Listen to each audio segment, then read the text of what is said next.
¿Cómo dormía la gente en la Edad Media, cuando no había calor de estufas modernas ni camas cómodas? En esas duras condiciones, el descanso nocturno se convertía en un auténtico desafío, donde cada momento de sueño valía su peso en oro. Esta historia te llevará a los oscuros pasillos y las frías chozas de siglos pasados, donde dormir era un lujo y sobrevivir era una lucha diaria. Suscríbete al canal para sumergirte en las realidades de la vida medieval y comprender cómo incluso el proceso más simple, el sueño, podía convertirse en una hazaña heroica. La gente medieval rara vez dormía toda la noche. Su noche se dividió en dos periodos distintos. El primer sueño comenzó poco después del atardecer, cuando el trabajo del día había terminado y el fuego en el hogar se estaba apagando. Este primer tramo de sueño solía durar unas 4 horas y se consideraba la parte más profunda del descanso nocturno. Después del despertar, a menudo entre medianoche y las 2 de la mañana, llegaba el momento de la llamada vigilia. Este intervalo de tiempo entre sueños no fue considerado extraño. Al contrario, estaba arraigado en la cultura. Durante este momento de tranquilidad, la gente rezaba, encendía la estufa, visitaba a los vecinos o simplemente se sentaba a reflexionar junto a las brasas. Algunos incluso hacían pequeños trabajos, remendando ropa, afilando cuchillos, preparando la comida para la mañana. Los escritores de la época mencionaron esta hora del alma, un momento tranquilo y reflexivo entre sueños. En Francia e Inglaterra se han conservado fuentes que dicen que entre el primer y el segundo sueño, Dios está más cerca. Este periodo también fue un tiempo de intimidad entre los esposos, lejos del bullicio del día, bajo la mirada de los extraños. Después de 1 o 2 horas de vigilia, la gente volvía a dormir, ahora al segundo sueño. Duraba hasta el amanecer, o el canto del primer gallo, hasta que llegaba la hora de volver al granero, al campo o al ganado. Las investigaciones modernas sobre el sueño confirman que este ritmo bifásico puede ser natural para el cuerpo. En ausencia de luz artificial, el propio cuerpo divide el sueño en 2 partes con un despertar natural en mitad de la noche. El historiador Roger Reclus detalla esto como la norma del estilo de vida medieval. La transición a un sueño reparador solo comenzó con la llegada del alumbrado público en la era industrial. La luz artificial, los horarios ajustados de las fábricas y de los ferrocarriles obligaban a la gente a dormir toda la noche sin descanso. Pero en los pueblos y granjas de Europa, el primer y el segundo sueño se conservaron hasta el siglo XIX. Este conocimiento nos permite comprender mejor el ritmo de vida de aquellos tiempos. No fue una época agitada, sino dividida entre descanso y vigilia. Incluso de noche, la noche medieval no era una oscuridad total, sino un tiempo de silencio, una respiración breve entre 2 realidades. Su sueño no era un escape del mundo, sino parte de una vida cotidiana profunda, significativa y muy física. La mayoría de los campesinos no solo no tenían cama, sino tampoco una habitación que pudiera llamarse dormitorio. El lugar principal para dormir era la sala común donde cocinaban, comían, hilaban, remendaban herramientas y pasaban la mayor parte de sus vidas. Había bancos o tablones de madera a lo largo de las paredes, y los que no cabían se acomodaban directamente en el suelo de tierra. Dormían con la misma ropa que usaban durante el día, no tanto por comodidad sino por el frío. La cama estaba hecha de paja o heno metido en sacos, a veces cubierto con lonas bastas o capas viejas. La gente rica tenía colchones de lana de oveja, pero entre los pobres lo más frecuente era que solo hubiera montones de heno. El lugar junto al fuego era especialmente valorado. Allí se colocaban a niños, ancianos y enfermos para mantenerlos calientes por la mañana. No había un límite claro entre las mascotas y las personas. Los pollos, las cabras y los cerdos a menudo dormían en la misma habitación. El vapor caliente que desprendían los animales los salvaba de la humedad y las corrientes de aire del frío invernal. En las casas grandes, a menudo ni siquiera los propietarios tenían un dormitorio separado. Una pantalla o cortina solo creaba una apariencia de privacidad. Las camas como mueble independiente comenzaron a difundirse en los hogares campesinos recién en el siglo XIV. Aún así, eran bajas, de madera y sin colchón en el sentido moderno, de plumas y lana como máximo. En el sur de Europa, los campesinos podían dormir en cubiertas de piedra cubiertas con esteras o pieles de oveja. Y en el norte, en los recovecos de los muros, donde el calor de la estufa se conservaba durante más tiempo y había menos corrientes de aire. A veces, para los bebés, hacían cunas colgantes con arpilleras sujetas a una viga para alejarlos de los roedores. Por la noche, la puerta se cerraba con un trozo de tela o un montón de trapos, y las ventanas, si las había, se cerraban con contraventanas de madera. El suelo era en su mayor parte de tierra o arcilla. Así que por la mañana la ropa estaba húmeda y era difícil levantarse. En la sala común se oía cualquier crujido, pero el silencio no se consideraba necesario para dormir. Lo principal era la calidez. Hablando, crujiendo, roncando, brasas crepitantes. Todo esto constituyó el tejido sonoro familiar de la noche. El sueño no era un asunto individual sino colectivo, parte de una existencia compartida como el trabajo o la comida. Donde no había muros, los límites entre lo privado y lo público no estaban definidos por puertas, sino por reglas silenciosas y necesidades. La cabaña del campesino no tenía el lujo de la privacidad. Por la noche, el espacio se convertía en un capullo corporal, cálido y común. Marido, mujer, hijos, bebés, ancianos, todos acostados uno al lado del otro a lo largo de la pared o junto a la estufa, juntos, hombro con hombro. A menudo se les unían mascotas, cabras, gallinas o incluso cerdos, especialmente cuando hacía frío. Esta forma de dormir no estaba dictada por la comodidad sino por la supervivencia. Los cuerpos calientes se calientan entre sí mejor que cualquier hogar. Había pocas mantas. Más a menudo, utilizaban mantas hechas en casa o ropa vieja doblada en varias capas. Si había un mes particularmente frío, se quedaban despiertos toda la noche, solo dormitando, dando vueltas en la cama y controlando a los niños. Los recién nacidos no tenían cuna propia. Los sostenían en brazos o los colocaban entre adultos, cubiertos con una manta. Los niños mayores dormían con los pies hacia el fuego, envueltos en tela de saco o en el manto de su padre, empapados de sudor y de lluvia. La abuela o el abuelo, si estaban en casa, se sentaban más cerca del calor y cogían el resto del cuero o lana. Esta convivencia nocturna no solo era una necesidad doméstica, sino también parte de la norma cultural. El concepto de espacio personal en la vida campesina tradicional simplemente no existía. Incluso los recién casados, en los primeros días de su matrimonio, dormían entre los demás con tan solo un trozo de tela encima. Entre la nobleza la situación era diferente. Pero incluso allí, los dormitorios con varias camas eran la norma. Criados, tutores, niños estaban siempre cerca. Para la gente rica de los castillos, un dormitorio podía ser compartido por todas las mujeres de la casa, hermanas, tías, institutrices. En las habitaciones destinadas a los guerreros o secuaces había largos bancos o camas sencillas y los hombres dormían en filas como en los cuarteles. La moral medieval no percibía tal intimidad como algo vergonzoso. Lo principal era observar las prohibiciones rituales. Por ejemplo, en las normas eclesiásticas del siglo XIII hay reglas que prohíben al marido tocar a su esposa en la cama durante los ayunos. Sin embargo, compartir la cama era una cuestión de necesidad, y a nadie le sorprendía que madre e hijo o hermano y hermana durmieran en la misma paja. Los animales también eran considerados parte del círculo doméstico. Una vaca en un rincón bajo un cobertizo, un cerdo en un agujero apisonado con paja. Su aliento y su calor cumplían la misma función que las paredes, que a menudo faltaban. A veces 2 o 3 familias vivían en largas chozas y los niños, sin conocerse entre sí, crecían en ese sueño colectivo. De esta noche juntos surgió una alfabetización corporal especial.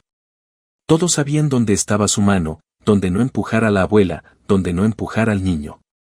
Riendo, hablando, tosiendo y susurrando en la noche. Todo era parte de ese sueño vivo y de muchas voces. Fue solo en mitad de la noche, cuando finalmente todos se quedaron dormidos, que se produjo una pausa en la que se pudieron oír respiraciones y brasas crepitantes. No fue solo un sueño. Era una forma de parentesco. Cansado y fuerte, arraigado en el cuerpo y el trabajo. Y aunque nadie durmiera tan bien como sueña un hombre del siglo XXI, cada mañana se despertaban juntos y seguían viviendo. En una cabaña de pueblo medieval no había colchones de plumas ni muelles. En lugar de ello se utilizó cualquier cosa que pudiera suavizar la rigidez de las tablas o la tierra compactada. La variante más común era la paja. Se colocaba envuelto en tela de saco, lino viejo o simplemente se apilaba en el suelo. La paja se cambiaba raramente, una vez por temporada, y a veces incluso menos. Y al final del invierno, se convirtió en un lecho compactado y espinoso, lleno de migas, polvo e insectos. Los que tenían oportunidad ponían encima pieles de oveja o trozos de lana gruesa hechos en casa. La piel no solo los mantenía calientes, sino que también repelía pulgas y chinches. El olor de piel de oveja superó el olor humano. La suavidad de semejante cama era cuestionable, pero los campesinos estaban satisfechos con ella. El cuerpo se acostumbró a la rigidez desde la infancia. En las estaciones más cálidas, utilizaban manojos de hierba seca, musgo o incluso trapos viejos reunidos en un gran fardo. Las familias pobres a menudo dormían directamente sobre las tablas con solo una camisa y una mano debajo de la cabeza en lugar de una almohada. En algunas regiones de Europa utilizaban esteras de caña o colchones de lino rellenos de heno podrido, una solución barata pero de corta duración. Se conocen casos en que en un rincón de la cabaña se levantó especialmente un suelo sobre troncos, un podio de madera para protegerlo de la humedad. Sobre dicho podio colocaban cojines de trapo y ponían arpillera entre las tablas para evitar que entrara el aire. Esta estructura se llamaba top chan o simplemente cama. Fue construido junto a la estufa para aprovechar su calor residual. La gente de los pueblos ricos tenía camas reales en sus casas, pero incluso ellos a menudo carecían de colchón, según tenemos entendido. Se solía utilizar una gran bolsa de lona rellena de plumas o lana, si estaba disponible. Pero incluso estos colchones de plumas requieren ser ventilados y cubiertos con regularidad, de lo contrario se reproducirían parásitos y aparecería un olor a podrido. A veces se utilizaban wattles, redes para dormir estiradas sobre un marco de madera sobre el que se colocaban esteras de paja.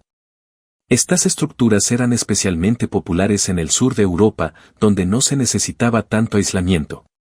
Los monasterios y los soldados a menudo utilizaban sacos de tela gruesa llenos de tierra seca o cenizas cuando estaban en campaña. Los propios tablones, especialmente en edificios fríos, no aislaban el calor y se congelaban fácilmente. Por eso, a menudo se colocaba una capa adicional de tela debajo de los pies. Para evitar el dolor de espalda, utilizaban un acolchado especial, manojos de lana retorcidos que se colocaban debajo de la espalda baja. En las regiones del norte, por ejemplo en Escandinavia, se utilizaban tablas sobre las que se colocaban pieles de animales del norte, alce, oso y lobo. Estas pieles se guardaban, se transmitían de generación en generación y se utilizaban únicamente en los inviernos más duros o para los niños. En las tierras eslavas también se utilizaban suelos caseros hechos de cáñamo, lana y trapos, a menudo con restos de hollín y polvo de horno. Esta manera de hacer la cama no era solo una medida forzada, sino también una parte de la artesanía popular. Las amas de casa cosían ellas mismas las bolsas, secaban la paja, la rellenaban y la limpiaban. Fueron ellos quienes eligieron qué hierbas añadir al heno, manzanilla, ajenjo o hierba de San Juan para repeler insectos y dormir mejor. Este colchón no era duradero, sino fruto de la experiencia, la adaptación y el ingenio campesino. No tenía la comodidad a la que se han acostumbrado los descendientes. Pero tenía lo necesario para dormir después de un día duro. Calor, aunque áspero, y cansancio, que hace que uno se duerma más rápido que cualquier consuelo. Durmieron profundamente, cuerpo a cuerpo, rodeados de los olores de la tierra, de los animales y de la estufa, sabiendo que mañana volvería a haber trabajo y otra vez paja. En invierno, el hombre medieval no conocía ni las mantas de plumas ni el vellón. Se cubría con lo que lograba ahorrar, coser o conseguir durante el verano. Los más comunes eran viejas capas de lana, capas de viaje y retazos de lino grueso heredados de los padres. Si la tela era demasiado fina, se doblaba en varias capas, se ataba con una cuerda y se colocaba sobre el pecho, las piernas o la espalda para mantener al menos un poco el calor. Los campesinos utilizan a menudo sacos de lino o cáñamo hechos de grano o harina, cuidadosamente volteados y rellenos de paja o trapos. Algunas familias recogían retazos de ropa vieja y los cosían para confeccionar mantas de retazos en las que cada parche era un recordatorio de tiempos difíciles. Las pieles de oveja de lana hechas a mano se consideraban casi un lujo, especialmente si eran enteras y suaves. Se conservaron como herencia. En el norte de Europa se utilizaban pieles de animales de mayor tamaño. Cabras, lobos, osos, cálidos pero pesados con un olor y gordura característicos. No solo mantenían el calor, sino que también repelían a los insectos, por lo que eran especialmente favoritos en invierno en la cabaña donde a menudo vivían las pulgas. Las mujeres secaban y trataban las pieles según sus propias recetas. Algunos los frotaban con sal, otros con tinturas de corteza para matar el olor. A veces incluso se utilizaban esteras de paja. No se colocaban debajo del cuerpo, sino encima, como capa aislante, especialmente durante las heladas severas.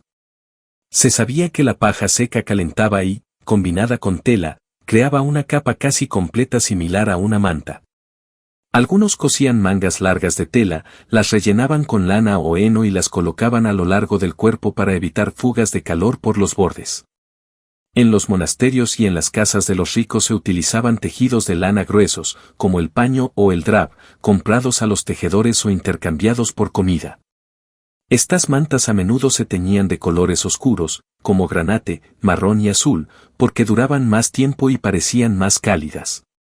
En los meses de invierno, los monjes se cubrían con largas túnicas, incluso por la noche, porque las mantas escaseaban y el frío era casi tan frío como en los campos. A menudo, toda la familia estaba cubierta con una gran tela bajo la cual subían todos juntos, acostados muy juntos unos contra otros. El calor se transmitía a través de sus cuerpos. Los niños estaban acurrucados entre sus padres o bajo una manta, envueltos con sus cabezas como un capullo, de lo contrario sus mejillas se congelarían. En inviernos especialmente duros también se guardaban bajo la manta cabras y cachorros. Cualquier criatura cálida podría ayudar a mantener el calor. Existía la creencia de que si compartías refugio con alguien, el invierno no te llevaría. Esta sabiduría popular se transmitió en cuentos y proverbios. Algunas familias utilizaban separadores de tela para crear un compartimento tipo compartimento. Era más fácil mantener el calor y la tela servía al mismo tiempo de paredes y de mantas. La gente más pudiente a veces pedía cortinas gruesas sobre sus camas. Los toldos servirían para mantener alejadas las corrientes de aire y mantener el aire cálido. Las imágenes antiguas muestran que incluso los reyes dormían bajo varias capas de tela, a menudo con almohadillas de piel y capas encima. Los hallazgos arqueológicos indican que en los siglos V y V se valoraban especialmente las colchas con plumón de ganso, pero solo unos pocos podían permitírselo.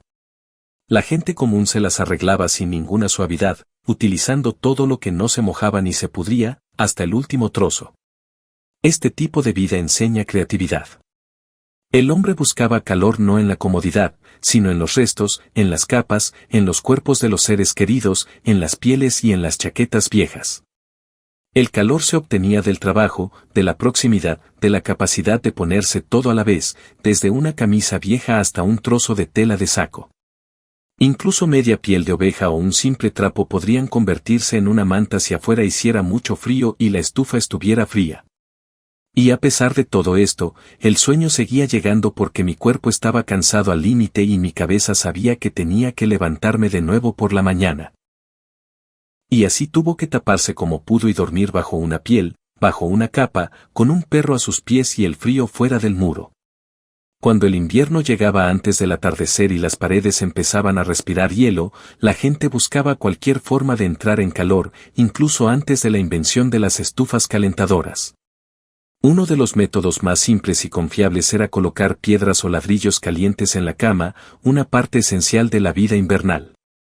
Los calentaban en una estufa o al fuego, luego los envolvían en trapos, telas viejas, arpillera o piel para no quemar la piel. Estos calentadores caseros se colocaban a los pies o en el centro de la cama unos minutos antes de acostarse para calentar la paja, las tablas o las pieles. En las noches especialmente frías, los apretaban contra ellos de inmediato, tratando con cuidado de aprovechar al máximo el calor antes de que escapara en la oscuridad de la noche. En el norte de Inglaterra y Escandinavia, este método se consideraba casi un ritual, e incluso tenía sus propias reglas. Niños, una piedra más pequeña; mujeres, 2 pequeñas. Los campesinos a menudo utilizaban ladrillos de hornos destruidos o piedras del río, planas y redondeadas. Estos ladrillos se calentaron rápidamente y se enfriaron durante mucho tiempo. Los historiadores han encontrado restos de hollín y carbón en mantas y tablas antiguas, lo que indica que dichas técnicas se utilizaban a menudo. Las piedras no solo calentaban el cuerpo, sino que también lo protegían de la humedad. Si la cama estaba mojada, su calor evaporaba el exceso de humedad. Esto era especialmente importante en las viviendas con techo de paja o tierra, donde el agua podía venir desde abajo y el frío podía venir de todos lados. Algunas familias ponían unas piedras calientes en grandes ollas y las dejaban en la cabecera, una especie de calefacción para la noche. En monasterios y castillos se utilizaron variantes más sofisticadas. Calientapiés metálicos, cajas con brasas envueltas en tela, que luego se convirtieron en el calientacamas. Pero el metal era escaso en los hogares campesinos, por lo que la piedra siguió siendo el principal ayudante en la lucha invernal por el calor. Las mujeres tenían cuidado de mantener el orden. Para evitar que los niños se quemaran, se colocaban piedras calientes en el rincón más alejado de la cama y se cubrían con paños gruesos. A veces las piedras se utilizaban durante el día. Los colocaban de rodillas mientras hilaban o remendaban las redes, especialmente para las personas mayores o que no soportaban bien el frío. En las campañas de invierno, los soldados llevaban consigo piedras lisas para calentarse las manos en el alto. Y por la noche, los colocaban bajo sus mantos en el suelo. Hay evidencia de que durante la Guerra de los 100 años, los soldados de los ejércitos anglonormandos utilizaban un método similar de calefacción en los campamentos. En Rusia y Europa del Este, las piedras calientes se utilizaban en los baños y en la vida cotidiana. Se llamaban lesni o keimea según la región. Algunos herbolarios incluso insistieron en tratar el dolor con piedras calientes. Se las aplicaban en el estómago, la espalda, los pies si era un herpes labial. Este método se consideró confiable y probado. La piedra no necesitaba combustible, no se extinguía rápidamente y no producía humo. A diferencia del fuego abierto, en los inviernos más duros, cuando los estanques se congelaban y las vigas se agrietaban, era la piedra, un bloque simple e inamovible, el que se convertía en el aliado del hombre. Memorizó el fuego, lo almacenó bajo la carne de su peso, entregándolo lentamente como el recuerdo de un día que se volvió oscuro. Era el viejo y casi olvidado lenguaje del calor transmitido de mano en mano, del horno a la cama, de cuerpo en cuerpo, de época en época. La piedra yacía bajo la vieja capa, y su calor no solo representaba una protección física, sino una pequeña señal de que el frío podía ser burlado. El calor extraído de la piedra no era un lujo. Era una habilidad que sostenía el invierno, la paz nocturna y la supervivencia misma. Y mientras las llamas ardían en la estufa y la ventisca destrozaba el mundo fuera de la ventana, la piedra dentro de la tela se enfriaba lentamente, llevándose consigo el miedo al frío. En las viviendas oscuras y sin calefacción, el frío se colaba al atardecer, a través de las grietas de las paredes y del suelo de piedra. En las viviendas oscuras y sin calefacción, el frío se colaba con el atardecer, penetrando por las grietas de las paredes y el suelo de piedra.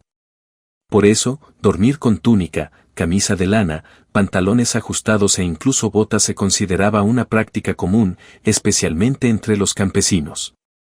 Incluso en las casas ricas, donde había un hogar y paredes gruesas, no siempre era posible calentar todas las habitaciones, y la gente se cubría con ropa como capa adicional. Las botas no solo mantenían los pies calientes, sino que también los protegían de la humedad que subía del suelo, especialmente si éste era de tierra o estaba revestido de tablas húmedas. Por la noche, se aflojaban, pero no se quitaban por completo, para mantener el calor, especialmente cuando se dormía sobre paja desnuda o con animales en la misma habitación. Muchas fuentes, desde estatutos monásticos hasta crónicas campesinas, mencionan que la gente no se quitaba la ropa no solo por la noche, sino a veces durante semanas. No era tanto un hábito como una medida forzada. Desvestirse significaba congelarse, y cambiarse de ropa solo ocurría el día del baño, una vez por semana. En las estaciones frías, incluso los niños pequeños se iban a dormir con lo que habían vestido durante el día. A veces, solo se añadía encima una capa o un cuero viejo. No había ropa de dormir propiamente dicha. No existía un concepto especial de pijama y la camisa para dormir era la misma que para trabajar. A veces los ricos se permitían cambiar de túnica, pero los pobres no tenían elección. Tuvieron una o dos camisetas como máximo durante toda la temporada. Los campesinos y artesanos no tenían suficiente tela para coser ropa para el hogar. Cada pieza fue utilizada sabiamente, a menudo recosida y zurcida. Las botas eran especialmente importantes en invierno porque incluso por la mañana había que salir inmediatamente al patio sin tiempo para calentarse. A veces era necesario salir de noche a buscar agua para el ganado, llamar a los vecinos y dormir con botas acortaba minutos preciosos. En el ejército y en las campañas, era una orden obligatoria en general dormir con botas destinadas a estar preparados para la alarma o la batalla. Incluso los monjes obligados por estatuto a observar moderación en los monasterios del norte, a menudo no se quitaban los zapatos por la noche por necesidad, no por libertad. El historiador Jaculgo mencionó que durante los meses de invierno, las celdas del monasterio eran tan frías como las chozas de las aldeas y los hermanos dormían en ropa de trabajo. En los registros de las crónicas inglesas del siglo XIV hay menciones de que después de una epidemia de peste y una fuerte ola de frío, los campesinos comenzaron a dormir directamente con ropa de calle. Capas de piel, tulipanes viejos, pieles de oveja, todo esto se colocaba encima de la ropa principal, creando una protección de varias capas contra el frío de la noche. Se creía que el propio cuerpo calentaría la ropa, especialmente si se estaba acostado con las piernas dobladas y los brazos presionados contra el pecho debajo de una tela o una capa. Los consejos domésticos de las mujeres mayores del pueblo incluso incluían recomendaciones sobre qué ropa era mejor para dormir para evitar resfriarse. A veces se quitaban las botas por la noche y se colocaban debajo de la cabeza a modo de almohada, pero más a menudo se dejaban puestas, especialmente si el suelo podía estar húmedo o frío. Esto era práctico, porque por la mañana hacía especialmente frío en la vivienda y era casi imposible calentar el cuerpo desde cero. Mucha gente sabía que enfermarse por la noche significaba perder la fuerza para trabajar. Y en aquellos tiempos no se podía sobrevivir sin trabajar. Así nació la costumbre, heredada del miedo al frío, de llevar encima todo lo que caliente y no perder ni una pizca de calor. Dormir con ropa y zapatos no era una locura, sino una antigua estrategia de supervivencia probada durante siglos y miles de cuerpos acurrucados sobre la paja junto a la esquina de la estufa. E incluso cuando la mañana llegaba a la habitación, la ropa permanecía en el cuerpo como una armadura, sin darle oportunidad de entrar al frío. Una noche en una casa medieval rara vez traía consigo un verdadero descanso. Más bien, se trataba de una serie de sueños ansiosos interrumpidos por picazón, crujidos y la propia tos. Uno dormía a medio dormir porque en cualquier momento podía sentir la picadura de una pulga, oír el ruido de las ratas en un rincón o a un comedor nocturno dirigiéndose al hogar. Las chinches se escondían en las grietas de las cajas de madera, en el heno, detrás de las vigas y en los cabeceros de las camas, y ningún remedio casero podía deshacerse de ellas por mucho tiempo. Ningún campesino consideraba que su casa estaba verdaderamente limpia, no por descuido, sino por la incapacidad de controlar los insectos y roedores, los suelos congelados, los animales en el establo detrás del muro, el agua estancada, la paja podrida. Todo esto creó condiciones ideales para los parásitos. Las crónicas antiguas y los registros de los monasterios mencionan infusiones de ajenjo, enebro y enebro, que se utilizaban para fumigar las chozas en un intento de alejar a los parásitos. Sin embargo, la resistencia de los insectos hizo que estas medidas solo fueran un alivio temporal. Después de unas cuantas noches, todo volvió a la normalidad. Incluso en los castillos de la nobleza se dan casos de sirvientes que quitan las pulgas de las camas antes de que el señor duerma, aunque duerma sobre almohadas y telas baratas. La suciedad, compañera constante del caballero campesino, estaba incrustada en la ropa de cama, el cabello y la piel, haciendo del sueño un escondite entre el polvo y el hollín. El baño era poco común, sobre todo en invierno, por lo que el cuerpo quedaba cubierto de una capa de hollín y sudor que solo atraía a los parásitos. En algunos lugares, incluso la nobleza tenía días de baño que no superaban los de una vez por semana. Y en los pueblos se consideraba peligroso, incluso perjudicial, lavarse en invierno. La enfermedad se propagó rápidamente. Resfriados, toses, fiebres, erupciones y llagas eran algo habitual en las habitaciones estrechas y sofocantes. Dormir en la misma habitación con una persona enferma significaba que casi con toda seguridad tú también enfermarías, pero no había otra manera. Las noches después de la cosecha eran especialmente peligrosas cuando la inmunidad estaba baja y la fatiga hacía que el cuerpo fuera vulnerable. Las muertes infantiles por asfixia nocturna, fiebre o picaduras de insectos se describen en los libros de la Iglesia como una realidad trágica pero familiar. Incluso los adultos tenían miedo de acostarse sin rezar. Se creía que la noche era el momento cuando la sombra se acercaba si una persona estaba débil. A veces se colocaba un cuenco de vinagre o cenizas junto a la cama por la noche, con la esperanza de que ahuyentara a las ratas o al menos retrasara su aproximación. Las ratas no solo eran desagradables. Propagan el contagio y podrían morderte el dedo o la mejilla mientras duermes, especialmente si hay migas de pan cerca. Después de la peste del siglo IV, el temor al contagio nocturno no hizo más que aumentar y hasta los monjes pedían leña debajo de la cama como barrera contra los impuros. En algunas partes de Europa, se colocaba un cuchillo o una grapa de hierro en la cabecera, no como defensa, sino como protección supersticiosa contra las enfermedades y el mal. Las mantas y la paja se sacudían a menudo durante el día, no para limpiarlas, sino para ventilarlas y protegerlas de la humedad y los insectos. Pero eso no ayudó. La noche trajo de nuevo la humedad, y con ella la podredumbre, seguida de otra infección. Así dormimos alerta, casi como en guardia, escuchando cada sonido, sensibles incluso al movimiento del aire. El sueño no era un momento de recuperación. Más bien, fue otra batalla, silenciosa en la oscuridad contra la tierra fría y las amenazas vivientes. El cuerpo descansaba solo parcialmente y la mente permanecía alerta, como un centinela que custodia su vulnerable fortaleza. Y en esa tensión, las noches transcurrían lentas, ansiosas, con la esperanza solo de sobrevivir hasta el amanecer sin una mordedura, sin un resfriado, sin nuevas dolencias.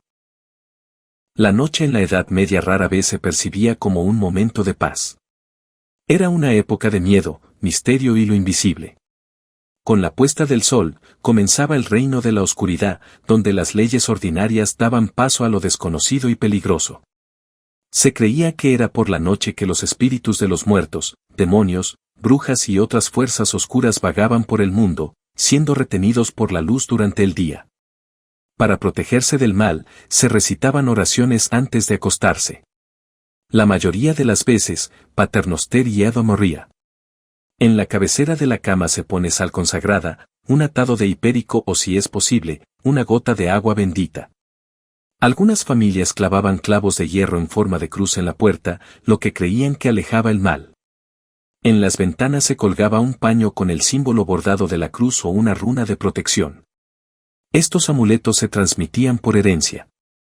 En los rincones de la casa podrían quedar brasas provenientes del hogar. El fuego, incluso agonizante, era considerado el guardián de la vida. Existía la creencia de que una jarra vacía dejada durante la noche podía atraer a los espíritus. Siempre lo guardaban.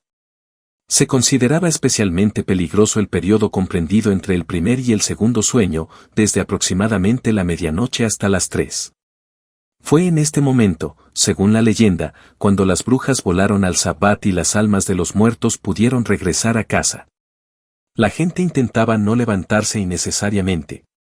Si lo hacían, tomaban una vela y susurraban oraciones. En algunos pueblos, era costumbre dejar un trozo de pan en el alféizar de la ventana para las almas que buscaban consuelo. Esto fue al mismo tiempo un acto de misericordia y un derecho de protección para aquellos que podían hacer daño. Los monjes registraron casos de ataques nocturnos a personas que dormían. La asfixia, el miedo y las alucinaciones se atribuían a los demonios.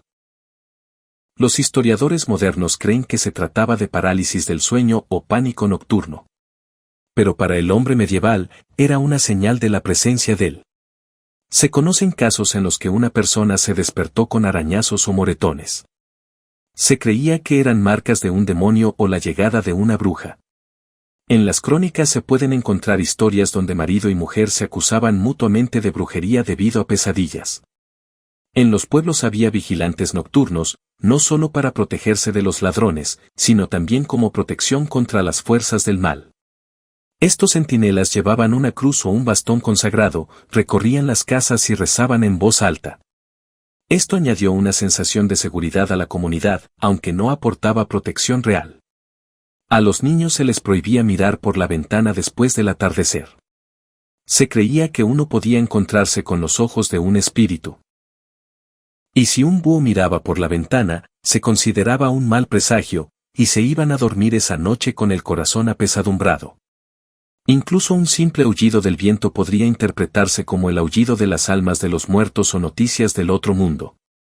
Este era un sueño medieval. No solo un descanso físico, sino también una lucha espiritual, un intento de preservarse en la oscuridad. Cada noche requería rituales, protección y fortaleza interior. Porque se creía que lo invisible estaba cerca y esperando. Por eso, la mañana fue recibida con alivio y una oración de gratitud. Otra noche había pasado. El mal no se había llevado a nadie. En tiempos de guerra y hambruna, el sueño se convertía en un lujo inalcanzable, especialmente para los hombres llamados a las armas, cuyo descanso era intermitente e inquieto. En el campo de batalla o en las aldeas devastadas, la gente dormía durante pocas horas, si es que lograba cerrar los ojos, porque la tensión y el miedo constantes les impedían relajarse.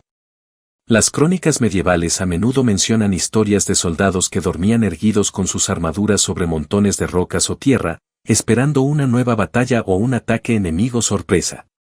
El hambre solo empeoró las cosas.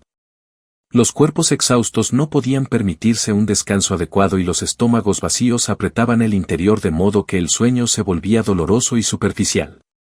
El dolor y el frío a menudo se llevaban el descanso. Muchos murieron de cansancio y de insomnio, no por las heridas o la espada del enemigo. En los rincones oscuros de las fortalezas o en tiendas iluminadas por las tenues llamas de las antorchas, la gente yacía sobre tablones duros o en el suelo desnudo, con la esperanza de descansar unos minutos. Los historiadores registran que durante el asedio de la ciudad, los habitantes cambiaron sus rutinas de sueño, a veces descansando varias veces durante el día para recuperar algo de fuerzas. Dormir bajo un refugio o en edificios abandonados estaba lleno de ansiedad. El sonido de pasos, el ruido de armas y los gritos de los heridos hacían imposible sentirse seguro. Para los campesinos cuyas casas ardían o eran destruidas, dormir a menudo significaba intentar mantenerse calientes junto al fuego sin siquiera tener la posibilidad de acostarse cómodamente. La tensión psicológica de los guerreros provocaba frecuentes pesadillas e insomnio, y la falta de un refugio estable y de calor básico hacía que el descanso fuera casi imposible. Muchas crónicas relatan casos en los que ni siquiera en los campos los heridos y los enfermos podían encontrar descanso. Había epidemias e infecciones que no dejaban tiempo para dormir. En condiciones de constante amenaza y necesidad, el sueño se convirtió en un breve respiro necesario para la supervivencia, pero lejos de estar garantizado. Se sabe que algunos guerreros llevaban consigo pequeñas bolsas de hierbas, con la esperanza de que el olor a lavanda o manzanilla les ayudara a dormir un rato. Los ancianos y las mujeres que permanecieron en los pueblos intentaron mantener el orden y asegurarse de que los jóvenes tuvieran al menos un descanso. Porque la resistencia determinó el destino de toda la comunidad. Incluso los rituales religiosos adquirieron un significado especial en esta época. Como las oraciones antes de acostarse eran la última esperanza de paz y protección. Las crónicas militares del siglo XV contienen referencias a soldados que aprovechaban los breves periodos entre batallas para descansar en solitario. Aunque muchas veces dormía con los ojos abiertos. hambrientos y cansados, dormían solo cuando sus cuerpos ya no podían luchar contra la fatiga y se despertaban con cada ruido, preparados para un nuevo peligro. Así pues, el sueño durante los años de guerra y hambruna no era un proceso natural. Era un lujo forzado, disponible para unos pocos y lleno de miedo y ansiedad. Comprender esta dura realidad permite apreciar más profundamente la increíble resiliencia y el coraje de quienes vivieron durante la Edad Media, cuando cada momento de descanso podía ser el último. También es un recordatorio de que incluso las necesidades básicas, aparentemente simples y mundanas, se convirtieron en una cuestión de lucha y supervivencia en tiempos difíciles. El sueño medieval no es solo un proceso fisiológico, sino un reflejo de las duras condiciones de vida donde la resistencia humana y la esperanza eran a veces la única salvación. El sueño medieval es más que solo descanso. Es un símbolo de la lucha contra la adversidad, el frío y el miedo. En esas duras condiciones, cada momento de descanso era un regalo. Y la resiliencia y la resistencia ayudan a las personas a conservar su humanidad y su esperanza. Comprender estas realidades nos ayuda a apreciar mejor la fuerza de espíritu de nuestros antepasados que vivieron en un mundo sin comodidades ni lujos modernos. Su sueño es el reflejo de una vida llena de desafíos donde incluso la noche estaba llena de peligro. Pero fue a través de esta lucha que el curso de la historia continuó. Gracias por estar con nosotros. No olvides suscribirte y darnos un me gusta para aprender aún más datos sorprendentes sobre la vida en la Edad Media.